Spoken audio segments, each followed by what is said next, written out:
어떤 명분이 있을 때 받을 수 있어야지 무조건 이렇게 해준다 그러면 그런 것은 우리가 거절할 수 있어야 돼요. 사랑의 빛 외에는 아무 빛도 지지 마라, 그렇게 말하고 있는데요. 하시면 합시다. 하나님 하시면 다 할 수 있다.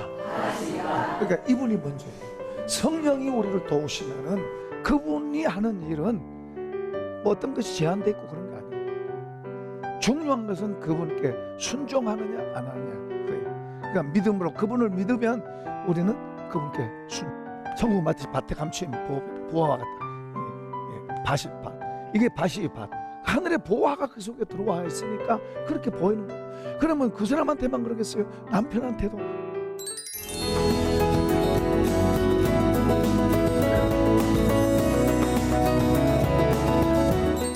여러분 속에 하나님의 나라가 이루어집니다. 그거예요. 이들 속에 지금 하나님의 나라가 이루어졌잖아요. 이들이 모여있는 이 교회가, 갈라디아 교회가 하나님의 나라예요. 그런데 이 하나님의 나라가 지금 다 망가졌어요. 뭐가 이렇게 망가졌다고요? 율법이 잘못된 지식이 들어온 거예요. 그런데 여기서는 율법을 했지만 우리가 확대하면은 내 안에 하나님의 나라가 들어왔어요. 내 하나님의 나라가 들어왔는데 내가 금덩어리 하나 봤어. 금덩어리를. 그게 욕심이 속으로 들어오기 시작하는 거예요. 이거 망가지는 거예요. 이해되시나요?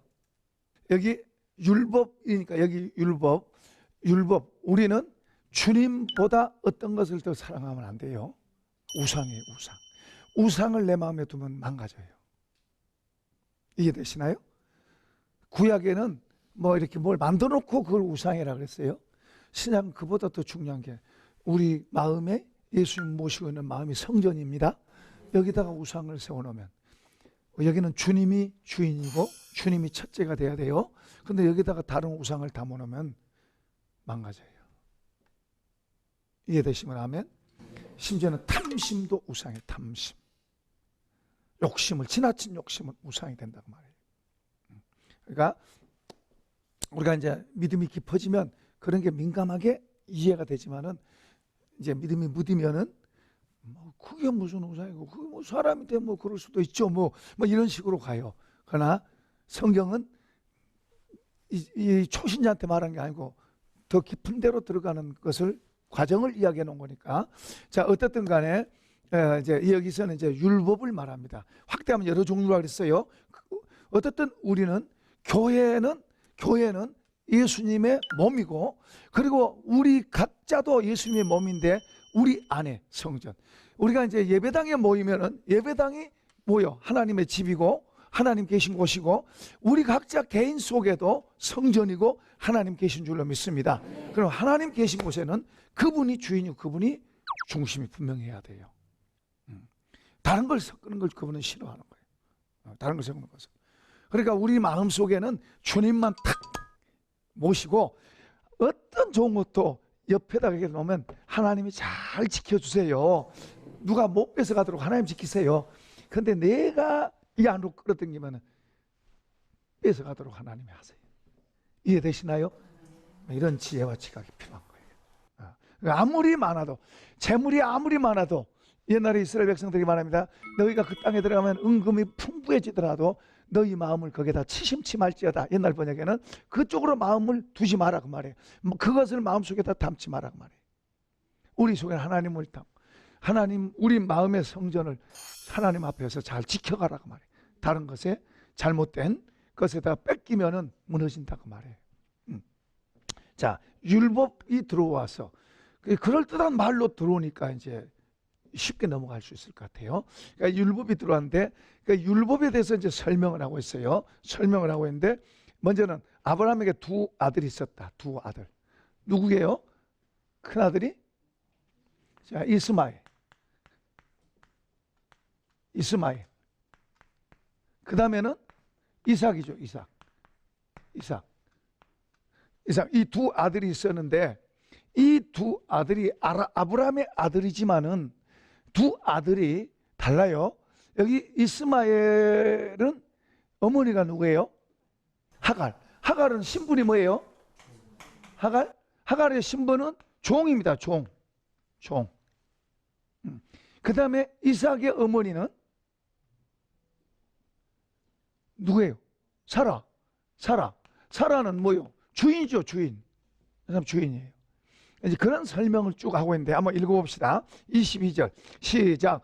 기록된 바 아브라함에게 두 아들이 있으니 하나는 여종에서 하나는 자유 있는 여자에게서 낳았다 하였으며 23절 여종에게서는 육체를 따라 낳고 자유 있는 여자에게서는 약속으로 말미암았느니라. 자, 잠깐 여기서 이 하갈에게서는 뭘로 낳았다? 육체로 낳았다. 육체로. 그 다음에 이 사라에게서는 뭘로 낳았다? 이게 굉장히 중요한 이야기예요. 이게 굉장히 중요한 이야기예요. 육체로 낳았다는 말은 아브라함이 이제 하나님께서 아들 주신다고 약속했어요. 그러니까 아브라함의 나이가 그때 75세고 사라하고는 한 10살 정도 차이 되니까 그렇게 해서 이제 기대를 했죠. 이제나 저제나 했는데 10년이 넘어도 자식이 없어요. 그러니까 어느 날 사라가 아브라함 옆구리를 쿡 찌르면서 여보, 나는 불가능한데 우리가 좀 잘못 생각하고 있는 것 같아. 그 하나님 아들 주신다 그랬는데 나는 안 되니까 그러면 다른 여자를 하자. 그러고 이제 자기 몸종 하갈을 이제 드린 거예요. 드린 거예요. 이건 하나님의 약속이 아니에요. 사람의 방법으로 된 거예요. 사람의 방법. 사람이 만든 거예요. 아들은 아들은 아들이지만은 하나님이 주신다는 씨가 아니다 그 말이에요. 굉장히 중요한 이야기 이게. 하나님이 주신다는 씨가 아니고 사람이 만드는 거예요. 사람이 만드는. 그러니까 지금 여기서 그걸 설명하고 있어요. 이 이삭이 약속이고 그리고 이 이삭이 하나님에게서 이 이삭을 통해서 이 약속은 하나님의 계획은 이 이삭 아브라함에게만 아니고 온 인류에게 주어질 여기에서 예수 그리스도가 나는. 그러니까 하나님은 이것까지 보고 말씀하신 거예요. 우리 사람처럼 눈앞에 있는 건 아니고 하나님은 예수 그리스도를 통해서 영원한 세계까지 이걸 하나님 계획을 창세전에 계획하셨어요. 이걸 계획하시고 지금 아브라함을 부르셨고 아브라함에게 하나님께서 약속하신 거예요. 자식을 못 낳는 그들에게 자식을 주시겠다 약속이에요. 그런데 이제 이게 더디니까 이제 사람 생각이 개입이 된 거예요. 사람의 욕심이, 사람의 계획이, 뜻이 개입이 된 거예요. 그걸 이제 육체라고 말하고 있어요. 그러니까 하나님은 약속을 주신 거예요. 이 약속이라고 하는 게 대단히 중요합니다. 우리는 약속을 붙잡은 거예요. 약속. 그러니까 이제 아브라함에게 그 이야기를 계속하면서 아브라함을 통해서 이제 하나님께서 인류를 구원하실 약속을 하신 거예요. 그러니까 그 아브라함에게 이삭이 태어났을 때 요한복음 8장 56절에서는 그렇게 말씀하세요. 예수님이 말씀하세요. 예수님이 너희 조상 아브라함이 나의 때 볼 것을 즐거워하다가 그래요. 그러니까 자식 낳겠다. 하나님 약속 주신다 그랬으니까 자식 낳겠다. 그러고 즐거워하고 있었다가 보고 기뻐했다 그래요. 기뻐했다. 이삭이 태어난 걸 볼 때 아브라함은 누구를 봤다? 예수님을 봤다 그래요. 믿음으로 본 겁니다. 그러니까 이삭이 딱 태어날 때 100세에 태어났죠. 이삭이 태어날 때 아브라함은 이 아들만 본 게 아니라 누굴 봤다? 예수 그리스도. 인류의 구원자이신 예수 그리스도를 보고 봤다 그래요. 그러니까 믿음으로 본 거죠. 이 아이를 보면서 뭘 봐요? 멀리 예수 그리스도 구세주를 아브라함은 믿음으로 봤다 그 말이에요. 이제 우리는 예수 믿죠. 예수를 우리가 믿음으로 믿어요. 예수 믿죠. 그런데 예수를 믿을 때 예수는 약속이에요. 어디와 연결되어 있어요? 하늘나라와 약속이에요. 아멘. 내 주와 맺은 약속은 영불변하시니. 여기 성경을 보면요, 성경은 하나님이 약속하시면 하나님 그대로 하세요. 문제는 이제 사람이 왔다 갔다 하는 거지. 하나님 말씀하시면 그대로 돼요. 그걸 믿는 사람이 복 있는 거예요.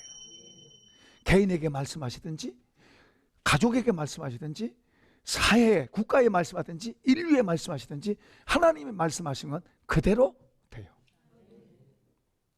이거 믿는 사람이 복 있는 거예요. 그 믿는 사람 뭐예요? 그렇게 하는 거예요. 주님은 다시 오십니다. 그걸 믿고 준비하고 사는 거예요. 그분은 신랑으로 오신대. 우리를 신부라고 그런대요. 그러면 우리가 신랑 맞기 위해서 좋은 신부로, 이쁨 받을 신부로 단장해서 그분 맞으면 칭찬받고 영광스럽고 할렐루야.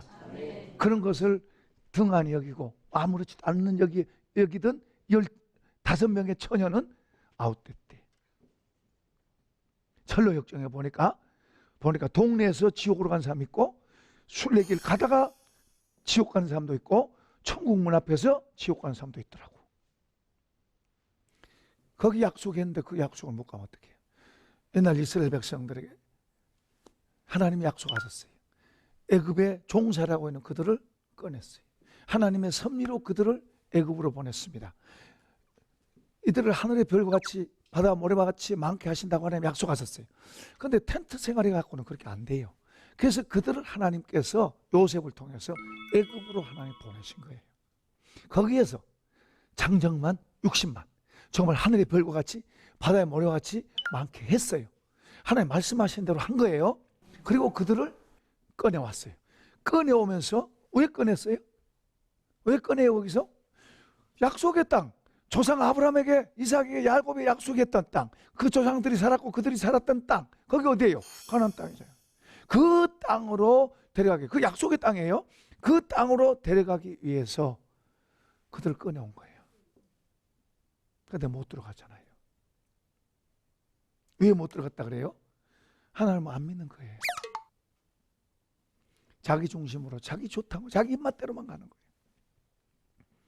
하나님을 감당 못해요.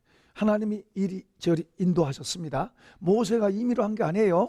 하나님이 모세에게 지시하시면 모세는 백성에게 말하고, 이렇게 저렇게 힘든 자리도 편안한 자리도 어려운 자리도 하나님이 이렇게 하는데 이들은 못 감당하는 거예요. 왜 이렇게 했다 그랬어요? 낮추고, 그리고 하나님을 믿게 하기 위해서, 그리고 마침내 복받게 하기 위해서, 결론은 하나님 복 주시려고 그들에게 그렇게 하는데, 그들은 속이 너무 밴댕이 속이고 자기밖에 모르고 하나님을 바라보고 하나님 앞에 더 만들어지려고 해야 되는데 그걸 안 했어요. 그런 그림을 왜 보여주세요? 그런 그림을 왜 보여주세요? 고린도전서 10장에 보니까 누구를 위해서? 오늘 우리 예수 믿는 우리를 위해서 그걸 그림으로 보여주신 거예요. 우리 보고 정신 차리라는 거예요. 우리가 그 땅에 못 들어가면 어떻게 돼요? 우리가 예수 믿고 저 땅에 못 들어가면 어떻게 돼요? 우리 보고 정신 차리라고. 하나님 물론 우리를 이렇게 붙잡고 계시지만은 그렇다고 방종하면 안 돼요. 우리 마음이 방종하면 안 돼요. 우리 마음은 더 사모하고 감사하고 그 은혜 안에서 우리가 더 전진해 가야 될 줄로 믿습니다. 할렐루야. 그렇게 해야 되는 거예요. 자, 여기 이제 바울 사도가 지금 율법과 약속에 대해서 지금 설명하고 있는 거예요. 설명하고 있는데 아브라함의 두 아들이 있다. 하나는 이스마엘이고, 큰 아들이 이스마엘이고 둘째가 이삭이에요. 그러니까 이스마엘은 육체로 났다. 사람에 의해서 났다. 그러나 이삭은 약속이다. 약속. 하나님의 약속에 의해서 났다. 그러니까 이건 아니다. 약속이 진짜다. 지금 그 이야기하고 있는 거예요. 자, 그러면서 또 다른 말로 해요. 23절, 여종에게서는 육체를 따라 났고 자유 있는 여자에게서는 약속으로 말미암았느니라. 좀 그렇게 말해요. 또 24절, 이것은 비유니 이 여자들은 두 언약이라. 하나는 시내 산으로부터 종을 낳은 자니 곧 하갈이요. 이 하갈은 아라비아에 있는 시내 산에서, 같이 읽어요. 지금 있는 예루살렘과 같은 곳이니 그가 그 자녀들과 더불어 종노릇하고, 26절, 오직 위에 있는 예루살렘은 자유자니 곧 우리 어머니라. 그러니까 시내산과 예루살렘을 비교해요. 시내산은 어디예요? 애굽에서 나오는 거기에요. 그 시내산하고, 시내산은 어떤 곳이냐면 모세를 통해서 율법을 주신 곳이에요. 모세가 율법을 받은 거예요. 그 율법은 이스라엘 백성들이 하나님 앞에 섬길 수 있도록 받은 거예요. 잘 들으셔야 돼요. 자, 여기에 이제 그러면 약속은 누구냐? 예수님 약속. 예수님은 우리를, 여기서는 예루살렘이라고 그러는데 예수님 예루살렘 오셨어요. 예수님은 우리에게 산상보훈을 주셔서, 산상보훈. 율법과 산상보훈은 뭐가 다를까요? 율법하고 산상보훈하고 뭐가 다를까요? 율법, 신의 상에서 받은 율법은 한번 받아봅시다. 법이다. 자, 법이 이렇게 있어요. 그러니까 여러분 가정으로 비유를 해서 말씀드릴게요. 여러분 가정에 법이 있어요, 없어요? 법 문자해서 만들어놨어요, 여러분 가정에? 그럼 어떻게 살아요? 법 없이도 사네. 와, 법 없이도 사는구나. 여러분들이 신의 산에 있는 그런 법을 세운 가정에다가 1, 6시에 일어날 것, 2, 아침은 몇 시에 먹을 것, 3, 몇 시까지 퇴근하고 들어올 것, 이런 식의 법을 이렇게 세워놓으면 그게 법이에요. 이 법대로 안 하면 전쟁이 일어나요. 가정 전쟁이 일어나요. 그런데 가정에는 이런 법이 아니고 사랑의 법으로 이해하고 사랑의 법으로 살아요. 그런 법 없어도 잘 살아요. 그런 법 있는 게 오히려 더 이상해요. 치약을 뒤에서 짜냐 중간에 붙잡고 짜냐 이거 갖고 법 세우는 그거 갖고 싸워. 그거 갖고 싸운다니까요. 어떤 목사님 정말로 그거 갖고 싸웠어. 근데 그런 법 없어요.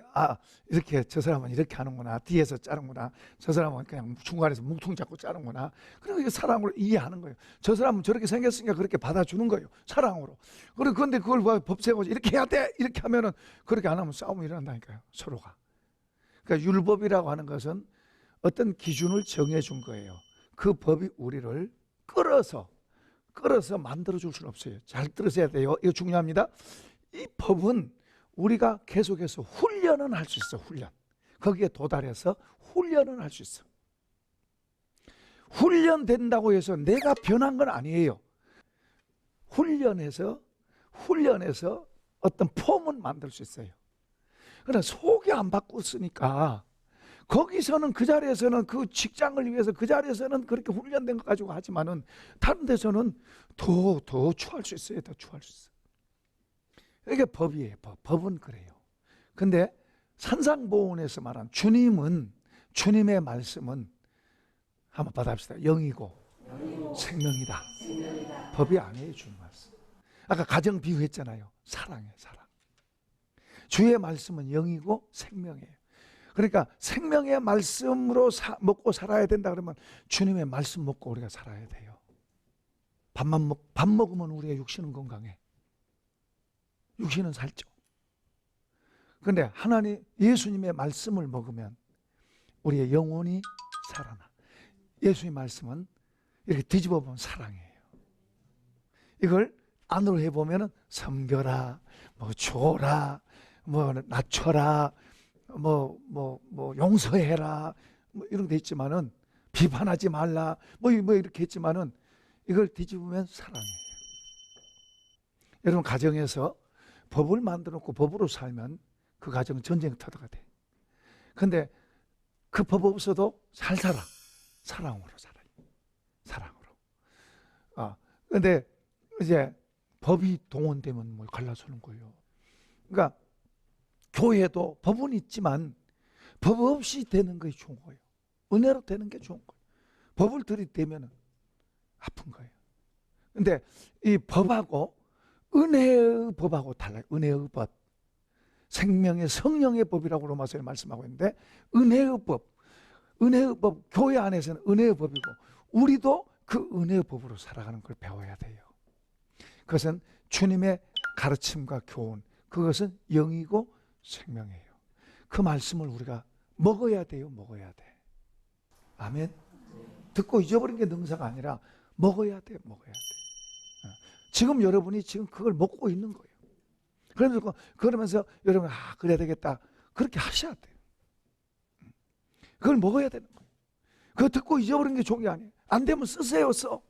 쓰고 안 되면 핸드폰에다가도 기록해 또 그렇게 하세요.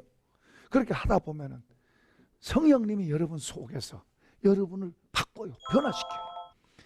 폼으로 훈련을 아무리 잘했다 해도 속이 안 바뀌면 안 되는 거예요. 아멘. 여러분이 어떤 걸 갖고 있다 해도 속이 안 바뀌면 주님과 관계없는 거예요. 성령으로 주님이 우리를 바꿔서 이제는 빵으로 사는 게 아니고 하나님의 말씀으로 사는 것을 그런 삶이 되도록 우리를 축복의 땅에다 옮겨주신 거예요. 예수 믿는 사람은 축복의 땅에 있는 거예요. 지금 축복의 땅에서는 주님의 말씀을 먹고 사는 거예요. 그 말씀을 먹고, 그러니까 사랑의 법이에요. 이걸 생명의 성령의 법이라고도 그런 거예요. 생명의 법이라도 그러고 성령의 법이라도 그렇게 표현해요. 그렇게 살아가는 거예요. 이 속에서 변화돼서 자꾸 그 음식, 그 양식을 먹으면, 생명의 양식을 먹으면 속이 자꾸 변화되고 만들어지고 고쳐지고, 할렐루야. 그래서 자꾸 그 생명의 양식으로 내가 살아가는 것이 무엇인지 알아야 돼요. 앞으로 우리 교회 앞에다가 생명으로 걸어가자 하는 것을 써붙일 거예요. 생명의 양식을 먹어야 돼요. 생명의 양식을, 하늘의 은혜를 주여 내게 주소서, 주소서. 기도하면서. 생명의 양식은 기도와 그 양식을 같이 먹어야 돼. 그래야 더 효과가 있어요. 더 영향력이 있게 돼요. 그래서 우리가 그렇게 생명의 양식을 먹게 되면 입에서 찬양이 나와. 마음에서부터 시작해서 감사가 나오고, 그리고 마음에서부터 부요함이 있고, 마음에서부터 자유함이 있고, 쉼이 있고. 이렇게 가면 힘들고 조금 우리가 넘어졌다가도 다시 이 생명의 양식을 먹고 힘을 내고 기도하고 힘을 얻고, 그래서 세상을 이기고 살아가는 거예요. 이렇게 점점 더 갈수록 저 천국을 넉넉하게 받게 될 줄로 믿습니다. 떨어지면 어떻게 하나, 잘리면 어떻게 하나, 그러고 가는 게 아니고 이 생명의 양식을 먹고 기도하면서 가면은 그 넉넉히 들어감을 얻으리라. 베드로 사도도 그 말하잖아요. 넉넉하게. 할렐루야. 벌써 뭐요, 우리 삶 자체가, 이 삶 자체가 뭐요, 우리가 하나님 나라가 이 속에 와서 이 삶 자체를 사는 거예요. 그 주님이 아까 말한 밭에 감추인 보화들, 이것이 뭔지 이제 알고 이것을 이제 내가 얻어서 이걸 가지고 누리고 사는 거예요. 누리고 살아. 이게 예수 믿는 거예요. 이걸 아는 사람, 아까 진주장사가 다 팔아서 그 값진 진수 산 것처럼 바로 그거예요. 이걸 얻으면 다른 게 다 따라오도록 돼 있어요. 더 따라오도록, 더 하늘과 땅의 것이 따라오도록 돼 있어요. 그러지 않는다 할지라도 이것만 갖고도 굉장히 귀한 거예요. 한 그릇 먹고, 밥 한 그릇 먹고 김치 하나 갖고 먹어도 감사해요. 침대가 행복하고, 늘 침대가 감사가 있고 기쁨이 있고 편안함이 있고, 잠 못 이루는 밤이 되면 안 돼요. 고민과 갈등이 나, 세상에 눈만 뜨면 사람이 왔다 갔다 그러고 미움과 근심 걱정이 왔다 갔다, 그게 어떻게 지옥이지. 그게 지옥 연습이지. 그게 눈만 뜨면 별게 다 왔다 갔다 하고 힘들어 입에서 이런 말이 나오면 그게 바로 지옥 연습이에요. 그게 천국은 뭐예요? 천국은 감사죠. 감사. 눈 뜨면서부터 감사. 그렇다고 뭐 전혀 문제가 없다는 게 아니에요. 이 안에서도 나오고 문제가 밖에서도 나오고, 그러나 이길 줄로 믿습니다. 넉넉히 이길 수. 이런 보화들이 뭔가를 알고, 이런 보화들을 우리가 가지려고 애를 써야지, 배부르지 못할 것을 위해서 애쓰고 힘쓰고 진짜 중요한 것을 하나님 우리에게 주신 건데, 에덴 동산에 그런 걸 하나님 주셨었어요. 그걸 잃어버렸는데 이제는 예수님을 통해서 죄의 문제 해결하시고, 이제 예수님을 통해서 이런 삶을 우리에게 주신 거예요. 창조 원리로 돌아가는 거예요. 창조 질서로 돌아가는 거예요. 이런 복을 받기를 축복합니다. 축복합니다. 축복합니다. 자, 우리 감사합니다, 주님.